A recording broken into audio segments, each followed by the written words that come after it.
This is It Matters, the show that digs beneath the surface of our political landscape, pop culture, and the 2024 election. I'm your host, Michael Starr Hopkins. I'm a born and bred Washingtonian who knows the ins and outs of DC. I've worked with political heavyweights from presidents to governors and members of Congress. I also write for and appear on The Hill, The Daily Beast, MSNBC, and News Nation. Now I'm bringing you prominent politicians and cultural icons, and the unfiltered truth. So buckle up and join me as we navigate this crazy world together and look at the situations that matter the most. This is It Matters. Let's dive in. And welcome to the show. We've got Kaivan Shroff. How are you, man?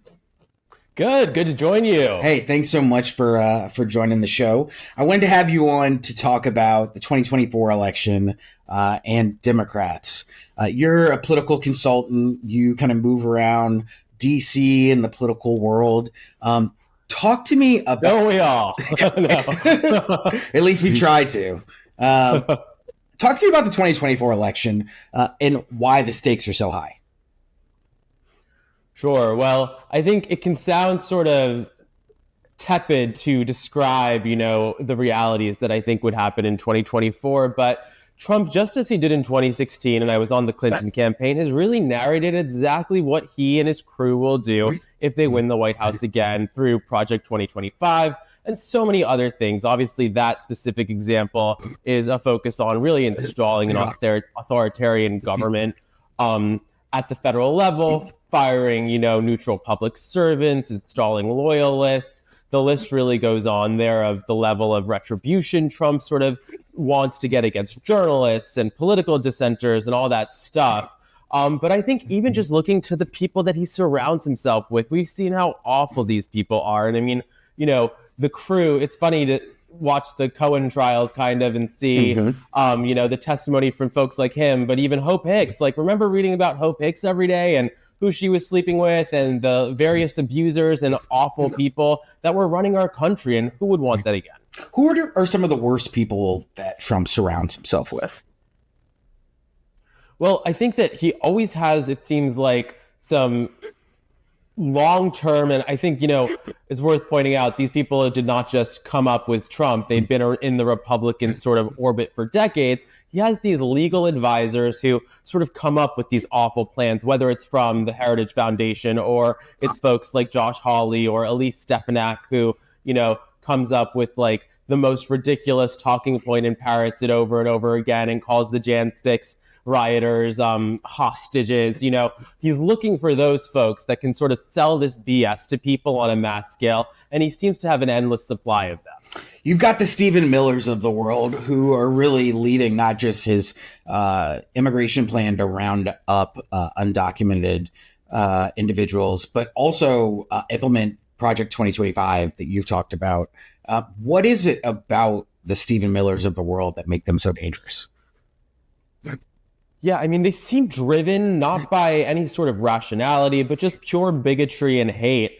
And I mean, you look at the guy and I don't think most people want to swap places with him, but even just looking at his name, John McEntee, is another, sort of guy in Trump's orbit. And he's just gone viral for, saying he likes to give homeless people fake $5 bills so that when they spend the money, they get arrested. I mean, he says he's joking now that he's gotten all this backlash. Yeah. But like, what kind of sick person even jokes about something like that? I mean, these are disturbed people. They are not, particularly qualified or successful people in their own right. They've really been given a sort of outsized amount of influence simply because they're willing to be that awful on Trump's behalf and be those yes men who keep coming to his defense and coming up with the next awful, crazy idea.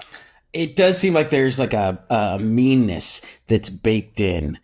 Is that part of where Republicans are now, or is that kind of where Republicans have always been? Yeah, I think it's interesting to watch. There's certainly a more in-your-face level of vitriol, but at the end of the day, if you look at what the Republican agenda economically, socially has been for decades and decades and decades, it is mean and it is nasty and it's not good for the country. And we've seen that again and again and again. So sure, do I think both to win and just out of we all have to live together in this country. Am I more open to folks like George Conway who want to come over? Sure, come on over. But let's be clear what they stood for. Let's be clear that he was celebrating when Roe v. Wade was overturned. I mean, we've known exactly who these people are. And by the way, if you're going to do it, at least be like George Conway and write $1 million check to the Biden campaign. So no, I don't think there's been much difference. What's been sort of clear here is forcing people to, and allowing people to openly admit and accept that this is what they want to see more of. Why haven't Democrats been more successful in their messaging around this? I mean, you've seen victories in 2020 and the midterms in 2022, but it doesn't feel like the message itself is resonating. Right. I mean, it's kind of an interesting dynamic, and I'm sure you've encountered this too, where, Democrats did win in 2020. They did win in 2022. They did win in 2023, despite all the polls saying, they're doom and gloom. And yet there is sort of, at least as a Democratic commentator, I always feel like I'm, on defense, defending the platform position, the campaigning. I think, first of all, just think of a school yard bully. It's so easy to call somebody names and spread hate. To lead with policy that's going to deliver outcomes for people and explain that is a much harder task. So we're not really competing on the same ground, frankly. Now, I do think we have to be smarter about the way we engage and specifically communicate, because that means there isn't zero room for that sort of more quick touch, viral, get out this bad talking point, point out Trump glitched, point out Trump looks crazy, whatever it is. I mean, that has an effect on people, and people do really vote on that stuff, whether we like it or not. So, should it come down to who would you rather have a beer with, like we've said for decades and decades? Probably not. But, there is a little piece of that. So, I mean, I think Joe Biden's decent at that. I had Sean Spicer on a couple of weeks ago, and he talked about how he thought, similarly, that the media was built against Republicans, and that kind of the justification for the Fox Newses of the world is that there has been so much liberal bias amongst Hollywood, amongst late night TV. What do you say to that? Yeah, I mean, I think it's interesting. One thing that jumped out to me is sort of Republicans try to delusionally smear the left as anti-Semitic, and certainly we should call out there has been anti-Semitism on both sides, but it is on both sides. And I think if you want to look and compare, some college students maybe saying things they should have investigated further or been more responsible about versus Sean Spicer, who, when he was press secretary in his very first year, got up and spewed Holocaust denialism from the White House press secretary podium. I mean, I think that's much more disgraceful. Of course, we have a media ecosystem that treats those as the same, or maybe that this random college student is worse doing it, So I think that is a dynamic. Also, I mean, it's easy to sort of frame things that way. And I think if you don't really try to think about something critically, it sounds true that, they were harsh on Trump. Now they're harsh on Biden. They were harsh on Trump and Sean Spicer and all those folks because they were lying. And that's actually a valuable role for the free press to play, to fact check, to make sure the truth is out there. There is a belief among a big portion of the country that Democrats are out of touch with mainstream America, that our belief system is super left. It's super progressive, that the beliefs of AOC, who I like and have a lot of respect for, represent the belief of the whole party. Like, how do we on one hand have AOC and Congresswoman Omar, and also have Joe Manchin and Kyrsten Sinema, who... Well, I think that's kind of part of the conversation we're having about media, right? Because if you look at the facts, the party is very much not the party of AOC. In fact, if you actually look at the reality, the Republican Party is far more the party of Marjorie Taylor Greene. And I think it's almost an insult to compare the two, because AOC is actually substantive, whether or not you agree with her. But the AOC, the Ilhan Omar, the squad, so-called, that's 4 people. That's 5 people out of the entire Democratic caucus. So the idea, again, it is an information war that Democrats are losing. And I think institutional media certainly has a role to play there. For Jamie Dimon to say that Trump was right about China, for example, that is ahistorical. There's no support for it. If anything, Trump was China's stooge. He got millions of dollars from China. His daughter got those patents from China. He let China off the hook. Now he's taking China's side on TikTok. But the reality is, I bet if you ask most people who's tougher on China, despite Joe Biden just announcing that new list of tariffs, despite him cracking down on TikTok, all of it, the perception is off. And sure, Democrats have a role to play. It's not, frankly, it's they care the most about this. It's them who will lose or win, right? But there are sort of supposed to be these unbiased refs that are totally in the tank and really have a different agenda, I think. What do you think the role of money in politics is ultimately going to play? Whether it's Democrats or Republicans, we can both look at the fact that donors are playing such an outsized role in the messaging and the policies in our party. Like, what do we do about it? Well, I do think Democrats particularly have a problem with this because the message, it's nothing new, but it's certainly something that I think young voters in particular find incredibly distasteful and disheartening and makes them want to not engage at all. And I think Israel and Palestine right now is a perfect example. Well, I was just going to say, my own views aside on the issue, because it's less relevant to the conversation, look at what's happening with the funding of primary opponents to pro-Palestine, if you want to call them that, congressmen, folks like Jamal Bowman, who certainly has other I was going to say in the background, absolutely. So I don't want to pretend that's not the case, but I think a lot of young folks, they look at that situation and they say, well, this is all a money-driven thing, and there's a lot of problematic sort of, I think, invective built up in that, but it comes across a certain way to that demographic. Again, it's the only, and frankly, I don't think Republicans have a shot in hell at that demographic. So it really ends up being Democrats' problem because they want to keep those people on board and engaged for this election in the future, because that's how we win. Yeah, it feels like this election is going to be a get out the vote turnout election, not a policy-based election. Like, people know at the end of the day who they're voting for. We've had this runway before. Well, I think it's honestly, it's not to fall in love with a candidate here. It's to pick who's going to be best to deliver the outcomes that are going to be best for you and your community and the future of our country. So get over it. To me, that's a fine message. Frankly, I think it's a message that makes a lot of people feel sane after years and years and years of being gaslit about all these things. You said this won't be an election about policy. I think you're probably right. But, that whether it's 5% or 10% or 15% that it is about policy, we better make sure that those folks have the facts on this administration versus what they lived through, under Trump. I think we should be making political hay of all of it. And in fact, I look at somebody like Sheldon Whitehouse, who I think is great at this and is talking about, Trump recently sort of gave a comment that he wanted to do this quid pro quo with oil executives and give him $1 billion. He'll overturn all the climate regulations, blah, blah, blah. And he said this openly. He said this openly. Yeah, right. Of course. Because that's how that is how Trump does it. If he says it openly, it somehow makes it less corrupt and less illegal. No, absolutely. And what Sheldon Whitehouse says, we're going to look into this probably. We're probably going to investigate that. Absolutely. I mean, you have Republicans investigating made up scandals. Let's investigate some real shit here. Right? I mean, I don't know. What do we do with all of the Republicans? Just stop there. No, I'm yeah, right. At some point, Trump's going to be gone.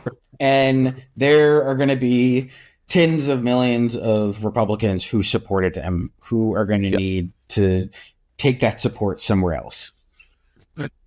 There are, even though if there's very few, there are Trump supporters who voted for Obama and then voted for Trump.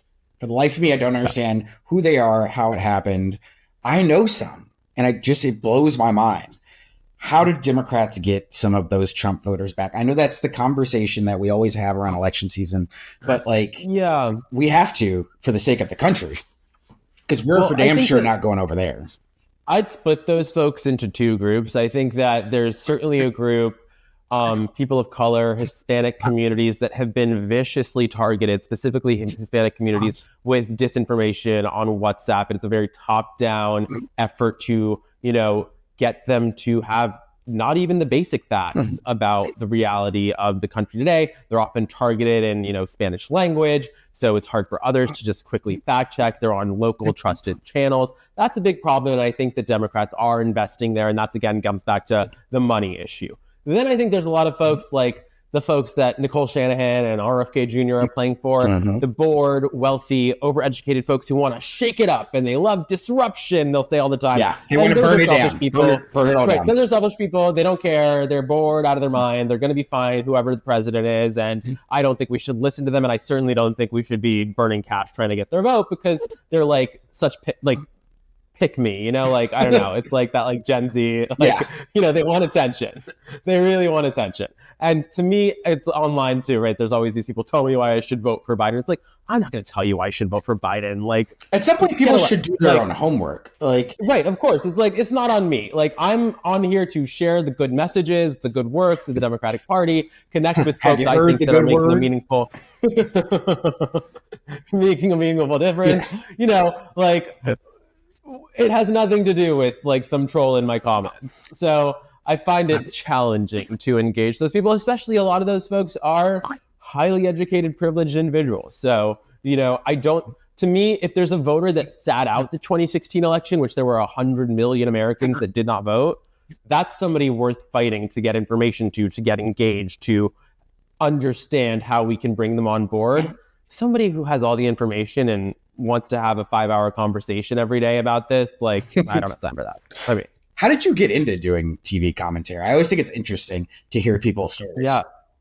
Yeah, actually, so I just always, I did digital stuff for Hillary. Kind of before that, I'd done some social media stuff. I graduated from Brown in 2015 and like everyone on earth was a huge Bernie supporter. So like my Facebook feed, everything was just a flood of like memes. And like, this was like back when like trending hashtags were a thing and blah, blah, blah. So I realized like there was this huge gap for all these like 40 to 60-year-old, like probably on average women that loved Hillary Clinton, but they weren't, you know, like making memes on their phone. They weren't jumping on the debates to create hashtags. I just started doing that. And I built like a decent following, then was on the campaign and kind of continued from there to grow. And then when I was in grad school in Boston, I got asked to be on the local TV station from that, like a couple of times to comment on like Elizabeth Warren in the primaries and all that stuff. And I loved it. So when I moved to New York, I was like, all right, well, all the studios are here, everything's here, and I'm in DC enough too. So let me try it. And obviously it's been no shortage of stuff to talk about since. So. What's been your favorite part about doing it? You know, I really like actually this long form type stuff so much better because like, you know, to go and like say a hit for like some random topic of the day, like talking to other people with a different lens, similar goal, good intentions. And, you know, I did like, even like Steve Schmidt's podcast I did. It's like, yeah, you know, like, look, like this is a guy I probably would never have imagined that I would agree with on, but so much. But, you know, we have a shared goal here. It's such an important shared goal. It makes you feel better in a certain way about the foundation of the country, if we can say it. Yeah, it's interesting. When you go sit in the green rooms at the different studios, it actually can be like one of the rare instances of when I think you do have a little bit of faith restored in our process, because people who publicly will be at each other's throat will go into the green room and have a conversation and like seem to find some common ground until they get back out on set. Yeah, you know, it's funny. I will say, you asked me the best part. That is the best part. The hardest part for me is probably that.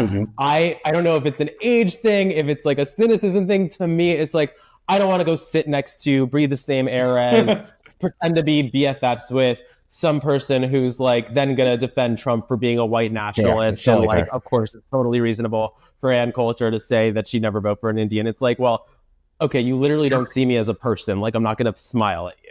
Unless it's on camera. No, I'm just kidding. My favorite, honestly, my absolute favorite, I loved Allison Camerata when she had her show on CNN Tonight. I thought she was incredibly talented, just like a force of nature to watch. Like no one else was able to be so engaged with each of the, she had a 4-guest panel when I was doing it.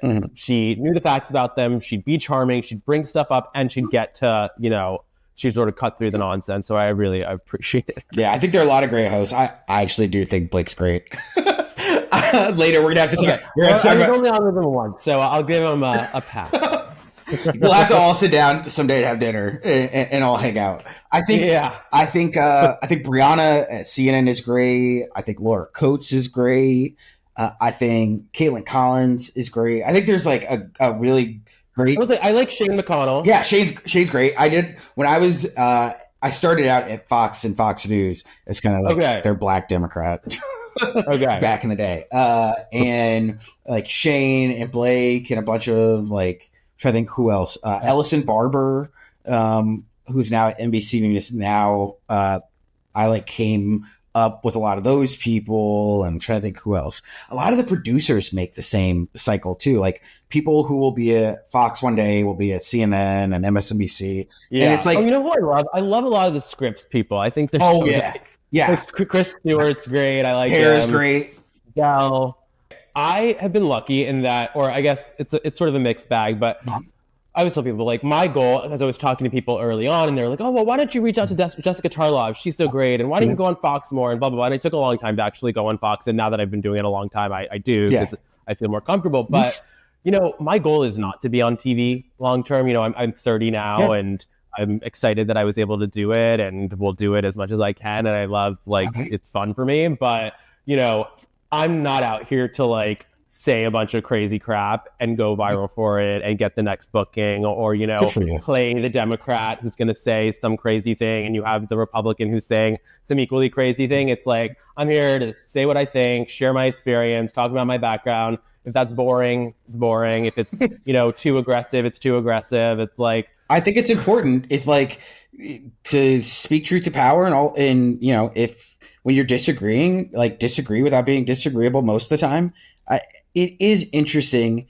Every show kind of has its own unique kind of character to it and its own unique group of cast members. It's almost like it's contributors, the people who are regulars and stuff like that. What's it been like as you kind of make your rounds, and what advice do you give to people who maybe one day want to be a contributor or want to get involved with doing on-air work? It's such like a insiders group. You know, people never really tell people how to do it. Yeah, right. No, it's so true. You know, I will say some of the best advice I've gotten is from a, you know, older woman, Republican mentor of mine who has just told me everything. And she said to me right away, nobody in your sandbox is going to help you. And what she meant by that is not one Democrat is ever going to tell you one thing about getting on TV. And it's so true. You know, no matter how many retweets or whatever we've done for each other or blah, blah, blah, blah, blah, there has not been one Democrat that has offered a tip. Even, by the way, is it Nan Hayworth? No. I love Nan. Nan's wild. She is not a Democrat. No, I thought she said it was a Republican. I was like, no. She is nice. She did give me advice. She told me to read a book by Hayek. She actually is from my same town. I was on the hill with her. Okay. It was great. The good advice that I got, which was not advice I wanted to hear at the time, because I was like, well, why don't you just sign me exclusively to one network? You know, it's like doing the rounds, going across networks and seeing where you really do have a fit and a culture fit. And like, obviously we're joking about, you know, who we like and don't like. I mean, not really. I just told you who I don't. Well, you're saving yourself. But I like to ask this question in closing. What's the American dream, and where do you see it the day after the election? Ooh, the day after the election is rough. I think the American dream is that sort of hokey definition that if you work hard and play by the rules, you should get to do better than the generation before you. And, you know, it doesn't have to be bound that way. It's not that like one generation has to have it terrible so the next can have it better and better. There should be ample opportunity in the richest country in the world for everyone, and we should invest in our people and our systems and our institutions to make that the case. And one of the things I hate about the criticism of Democrats, and Cornel West was a professor of mine, and I think this is the main flaw in what he says. The author of Race Matters, one of the most important books written in a long time, and now not the same person that he was then. Well, and a lot of other books, right, that I think have really gone off course. You know, I'd say if we graphed his thinking over time. But, you know, supremely talented, smart individual who had, with a sordid past. Google him. No, I'm just kidding. But I do think that, right, like, it's fine to be critical of the Democratic project. The Democratic project has never once happened. We have never once gotten to try it out. Yeah. All of this for the last decades and decades and decades have been like taking a little bite, getting a little piece through. If we ran the Democratic platform, we got it installed in place, we passed those legislations, We had those leaders, whoever they are, because it doesn't matter, because we're really not a cult of personality party.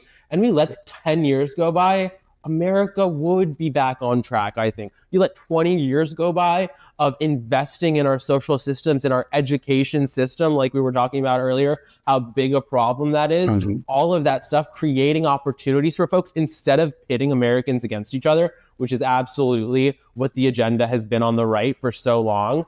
I mean, that's powerful. By the way, progress is good for the economy. Not that everything comes down to the economy, but it is the economy, stupid. Yeah. But I mean, it is important. But that kicker, whatever, oh my God, I know. Or whatever, that thing, like women telling these women graduating, like, oh, like spoiler alert, you should have just got married and popped out 4 kids.